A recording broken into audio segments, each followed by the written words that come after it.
Bienvenue sur Anasio, le podcast pour une enfance protégée.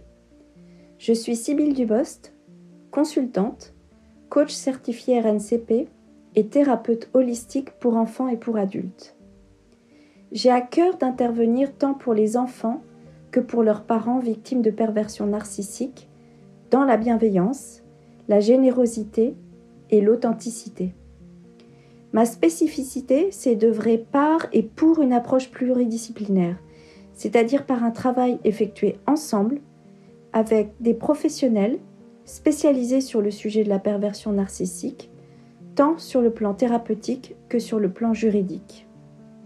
Dans cette série de podcasts Anasio pour une enfance protégée, découvrez des outils réalisés avec l'aide de spécialistes en vue d'agir selon 3 axes.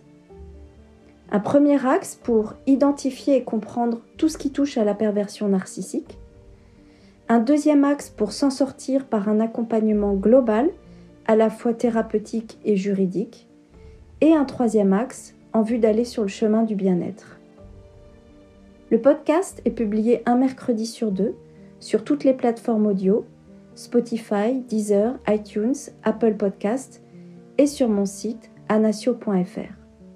Dans les précédents podcasts, nous avons vu qui était le pervers narcissique, quel était son fonctionnement, ainsi que ses techniques de communication. Nous avons vu qu'il agissait de la même manière, que ce soit vis-à-vis de l'autre parent ou bien de ses propres enfants. Aujourd'hui, je vous propose d'aborder ensemble enfants de pervers narcissiques, quels sont les impacts. Je vous souhaite une bonne écoute.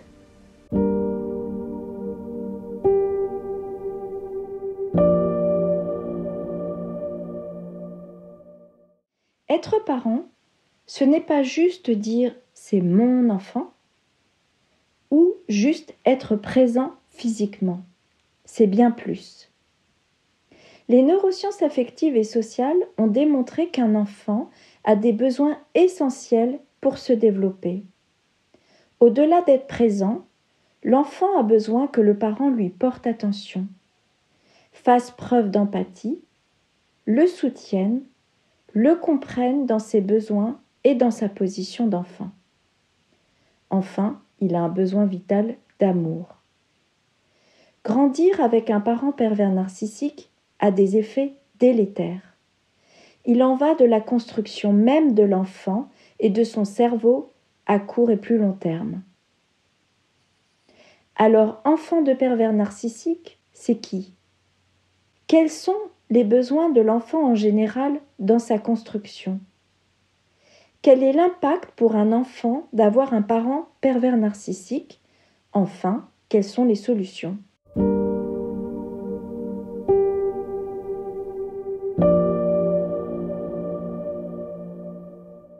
Enfant de pervers narcissique, c'est qui ? C'est un enfant, comme déjà développé, qui est sous emprise et qui n'est pas considéré comme sujet, mais comme objet. Selon le niveau de perversion subi, l'enfant de pervers narcissique est d'abord victime de maltraitance psychologique insidieuse, puis de violences psychologiques directes. Maltraitance psychologique insidieuse, c'est le premier degré exercé par le parent pervers narcissique.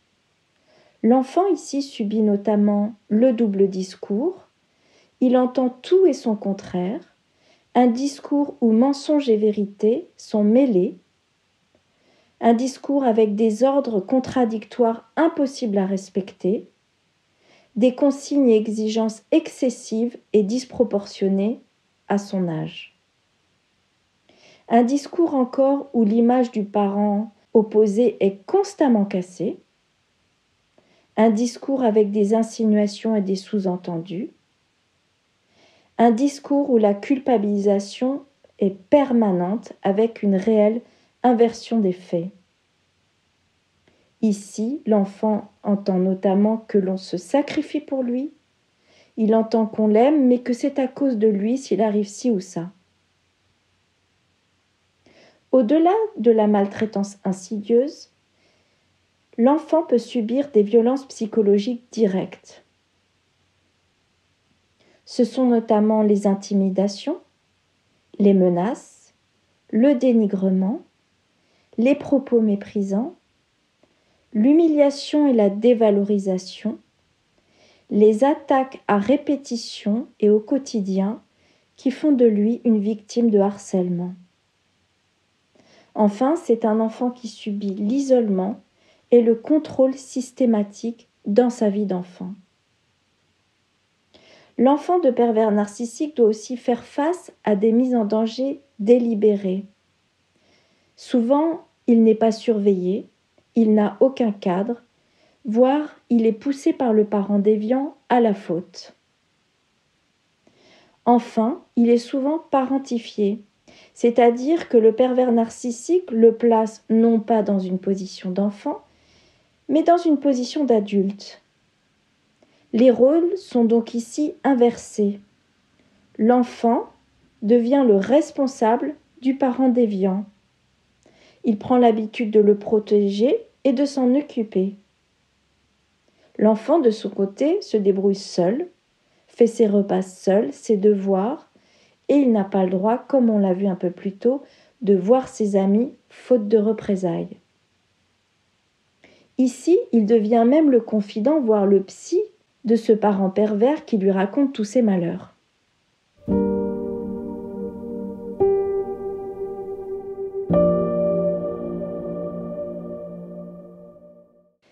Quels sont les besoins d'un enfant pour son bon développement ?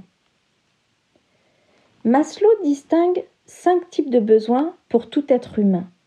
Des besoins physiologiques, c'est-à-dire boire, manger, dormir. Des besoins de sécurité, sécurité morale, sécurité du corps ou sécurité en ce qui concerne la santé. Des besoins d'appartenance, où on retrouve le besoin d'amour et d'amitié. Les besoins d'estime, c'est-à-dire confiance et respect de soi, mais également reconnaissance et appréciation des autres. Et enfin, le besoin de s'accomplir, c'est-à-dire de se réaliser et de donner du sens. L'enfant, dès le plus jeune âge, a des besoins essentiels pour son bon développement.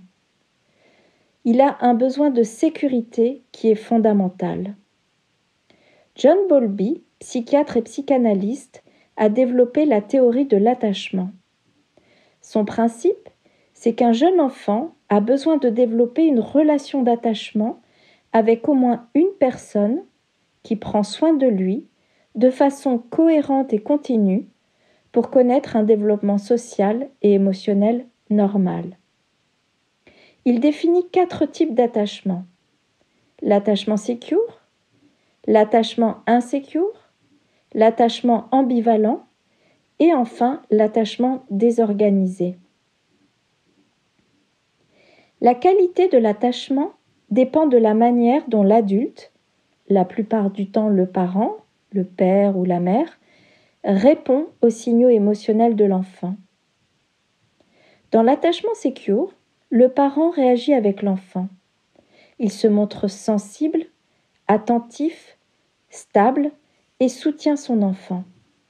Le parent est présent pour le réconforter, le protéger en cas d'agression. Il fait preuve d'empathie en se mettant à la place de l'enfant et en répondant à ses signaux émotionnels. L'enfant se construit donc avec une base de sécurité solide. Il acquiert alors confiance en lui, sécurité qui lui permet d'aller explorer son environnement, et il développe son autonomie. Il se développe donc de manière harmonieuse. Dans l'attachement insécure, que l'on appelle aussi évitant, le parent se montre distant.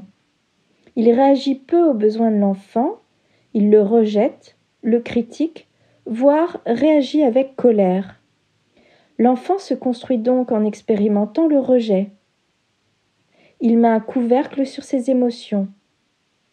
Il est isolé émotionnellement. Il va donc se construire seul, dans le stress, dans la peur du monde et parfois dans l'auto-agression. Pour l'attachement ambivalent, De manière très simplifiée, il s'agit du parent qui, un coup est présent, un coup est absent, et où il y a une incohérence totale dans les réponses. L'enfant se développe donc dans le stress et l'insécurité.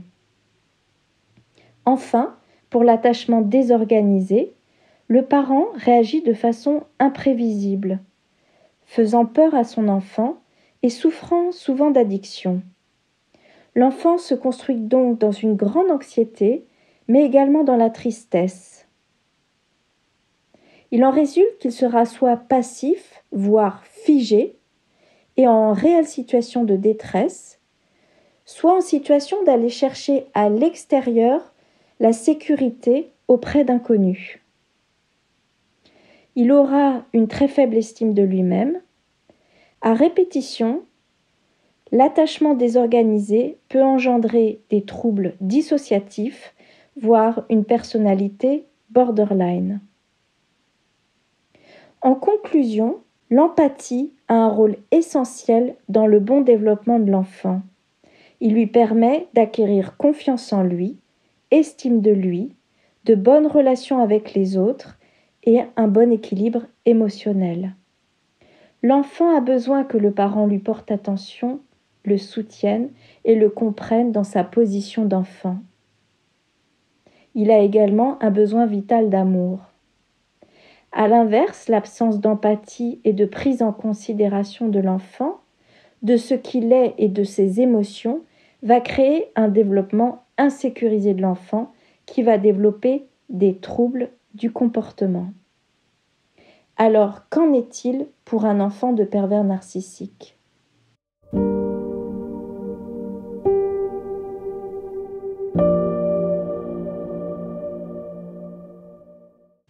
Comme nous l'avons vu, un enfant de pervers narcissique n'est pas entendu dans ses besoins, car seuls les besoins du parent pervers narcissique comptent.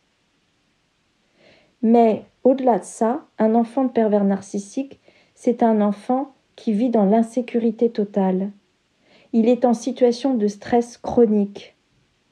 Quid de son développement à terme ? Un enfant de pervers narcissique, c'est aussi un enfant qui est dans une relation d'emprise, c'est-à-dire de pouvoir. Peut-on ici parler d'une relation d'amour ?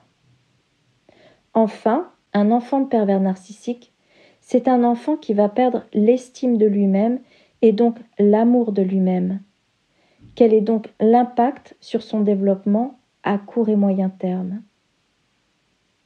Ce que l'on peut déjà noter, c'est différents impacts.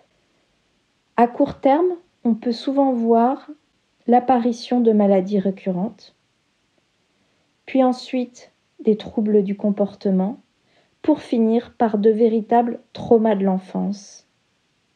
En conclusion, un enfant victime de pervers narcissiques est un enfant en danger, et ce, d'autant plus que son cerveau est en construction, immature et vulnérable.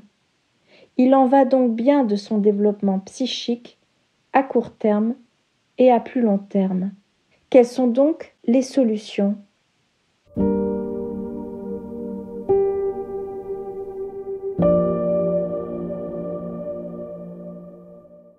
Dans un premier temps, il convient de protéger cet enfant, car il est vulnérable. Ensuite, il serait bon de le faire accompagner, dans tous les cas sur le plan thérapeutique, par des médecins, psychanalystes, psychiatres et des spécialistes de la perversion narcissique. Il en va de son bien-être à court terme, mais également à plus long terme, afin qu'il ne reproduise pas plus tard ces mêmes schémas pervers.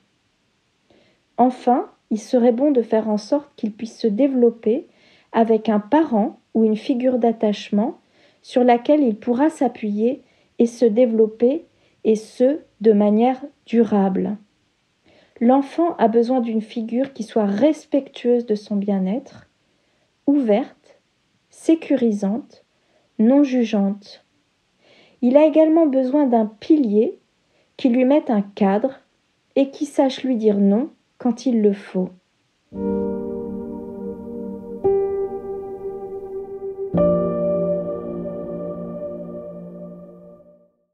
Merci à toutes les personnes qui nous écoutent. N'hésitez pas à vous abonner, à liker et à partager si vous aussi vous souhaitez œuvrer pour une enfance protégée. Vous pouvez suivre l'actualité d'Anasio, le podcast pour une enfance protégée, sur le site anasio.fr et sur les réseaux sociaux. Je vous dis à bientôt.